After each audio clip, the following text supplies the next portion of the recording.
This ABC 15 Flash Briefing is sponsored by Sanderson Ford. Straight up.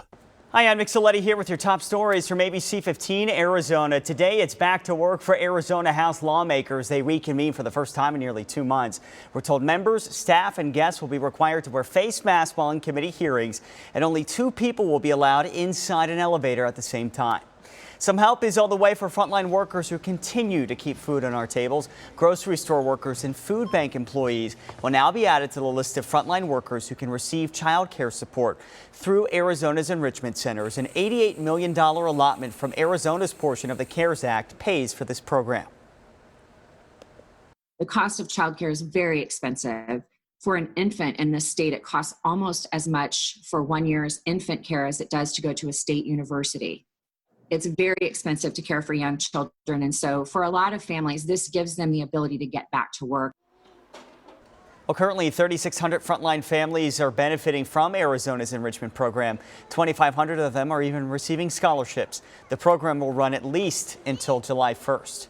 The Arizona Corporation Commission is meeting this morning to discuss how to track COVID-19's impact on utility companies and their customers. Thousands of customers have been calling their utilities asking for financial relief because of economic struggles related to the pandemic. That meeting is at 10 o'clock this morning.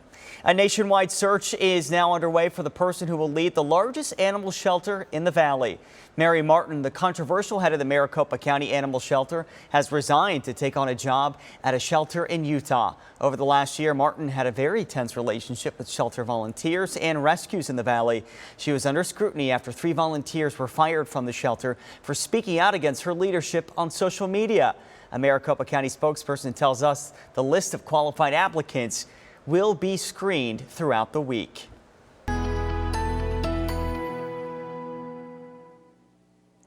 Time now for your most accurate forecast. I'm meteorologist Iris Hermosillo. Another day of gusty winds across the state, and we've got new wind advisories posted across northern Arizona, but this includes portions of Yavapai County now as well, along with all of Coconino County and northeast Arizona. These alerts in effect through the day today. We also have red flag warnings for northeast Arizona, where that fire danger will be highest because of the very dry conditions and these very strong winds. For that northern pocket of our state where those wind advisories are posted, gusts could be as high as 55 miles an hour. For the valley, gusts as high as 25 to 30 miles an hour this afternoon. So another breezy to windy day for us, with temperatures much cooler, down into the low 90s today in Phoenix, about a 10-degree difference from where we ended up yesterday. It's thanks to a disturbance that's approaching from the northwest. That's what's bringing us these gusty winds. We won't see any rain, though. We'll stay dry.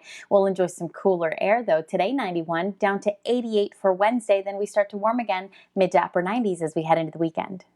For the latest headlines, weather, and traffic, just head to abc15.com or download our free ABC 15 mobile app. This ABC 15 Flash Briefing is sponsored by Sanderson Ford. Straight up.